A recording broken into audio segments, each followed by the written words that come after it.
तो शुक्राचार्य जी ने बड़ी अच्छी नीति बताई। और शुक्राचार्य जी कहते हैं कि संसार में कुछ स्थान ऐसे हैं जहां पर व्यक्ति थोड़ा सा झूठ बोले तो उसे पाप नहीं लगता। कहां कहां सुनना चाहोगे? कौन कौन सुनना चाहता है बताओ? झूठ कहां कहां बोलना चाहिए? अच्छा, ये तो आपका उत्तर हो गया कि आप सब सुनना चाहते हैं। हम आपसे पूछ लें, सत्य कहां कहां बोलते हो आप? बोलो, सत्य बोलते ही कहां हो? टोटल झूठ। दुकान पे बैठो तो झूठ, मकान में बैठे तो झूठ, रास्ते में चलो तो झूठ। ये बात तो उसके लिए है जो जीवन में कभी असत्य भाषण नहीं करता। हम लोग कितनी जल्दी हाथ उठा देते, महाराज जी बताओ कहां झूठ बोले। हम तो पूछते सच ही कहां बोलते हो? बोलो राधे राधे। पर फिर भी सुनो, बड़ी प्यारी बात है। स्त्री सु नर्म विवाहे च ब्रत्यर्थे प्राण संकटे गौ ब्राह्मणार्थे हिंसायां नानृतिं स्याजुगुप्सितम्। कितना बढ़िया श्लोक है। और क्या कहते हैं, कहां कहां झूठ बोले? तो सोनी जी ध्यान से सुनना, आप लोग भी, खासकर भाई लोग। स्त्री सु, अपनी पत्नी से।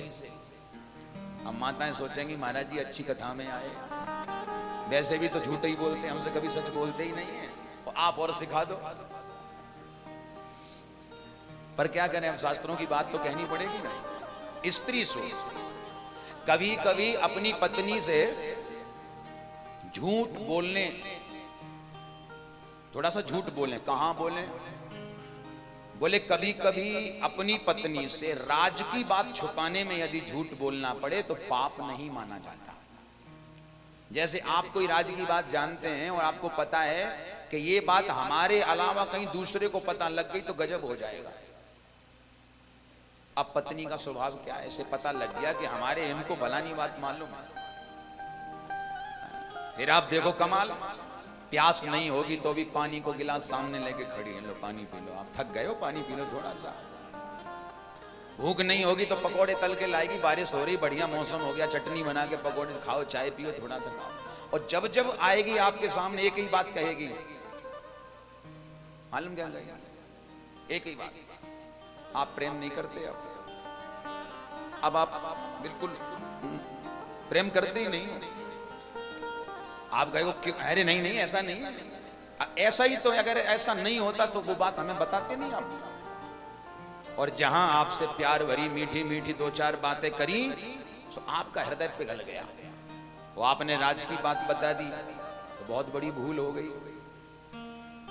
माताओं का हृदय बड़ा ही कोमल है, और एक भाव से तो माताओं को श्राप भी लगा हुआ है कि इनके हृदय में भी राज की बात ज्यादा देर तक नहीं टिकेगी।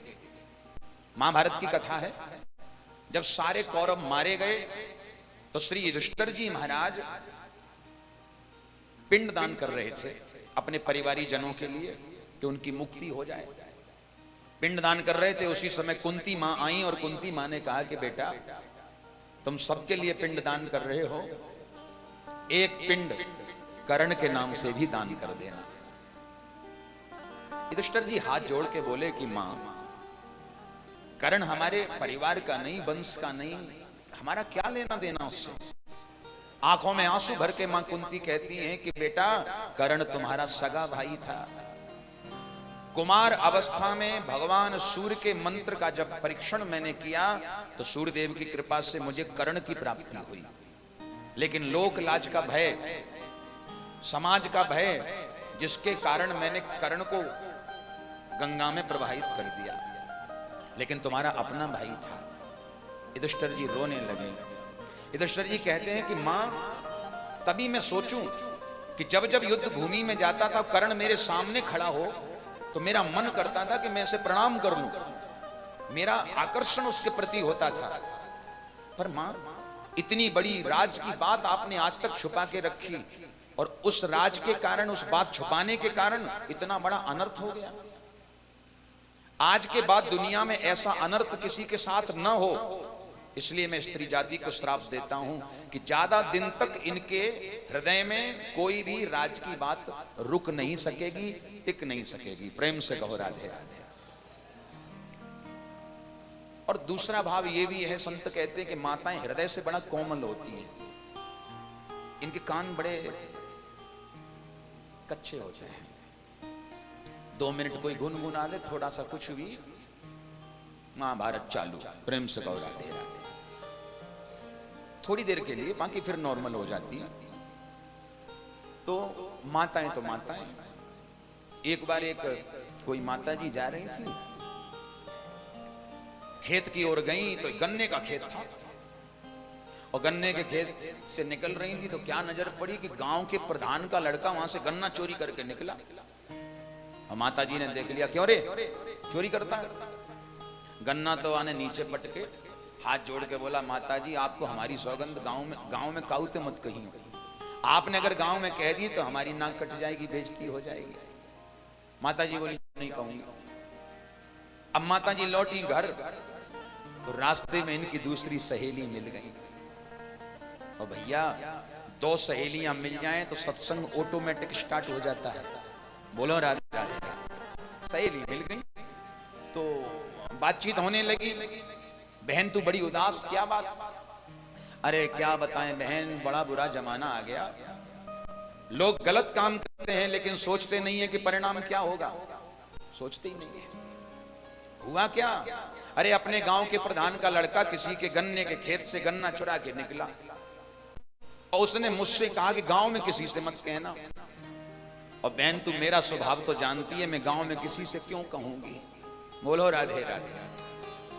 अब बताओ ना, पूरी बात भी कह दी और इतनी कौम है स्वभाव की। तो स्त्री सु आगे नर्म विवाहे छ, कन्या के विवाह में, यानी कन्या के विभाग में अगर कन्या का हित हमारे झूठ बोलने से होता है, बोल दीजिए, पाप नहीं लगेगा। वृत्त्यर्थ है, वृत्ति में, व्यापार में। आप दुकानदार हैं, व्यापारी हैं, और व्यापारी व्यक्ति अगर ये सोचे कि हम झूठ नहीं बोलेंगे, हम नहीं बोलेंगे झूठ, हरिश्चंद्र बन के बिल्कुल आप सोचें कि हम बैठ जाएं, लोग क्या कमाओगे?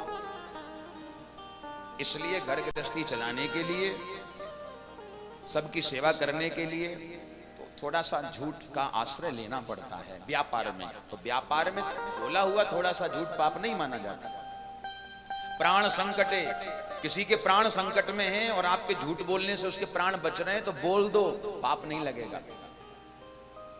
गौ ब्राह्मणार्थे हिंसायाम, गौ माता की कोई हिंसा कर रहा है, जैसे आप अपने दरवाजे पर बैठे हैं, वो आपने देखा कि एक गौ माता दौड़ती हुई चली आ रही है, और वह गैया मैया के पीछे कोई कसाई तलवार लेके पड़ा है मारने के लिए, और गैया भागी, और भागते भागते वो आपके घर में घुस गई।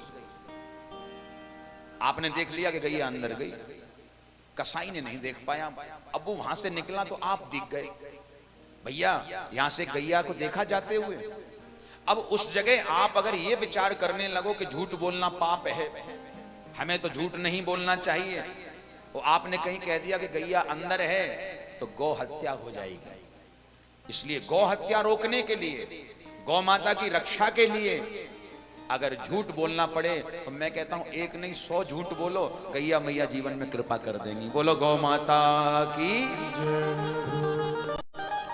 ब्राह्मणों की कोई हिंसा करे, झूठ बोलने से बचे तो ब्राह्मणों की रक्षा भी करो, क्योंकि विप्रधैन सुर संत हित लीन मनुज अवतार, भगवान भी इसीलिए आते हैं, उनका भी यही प्रयोजन है।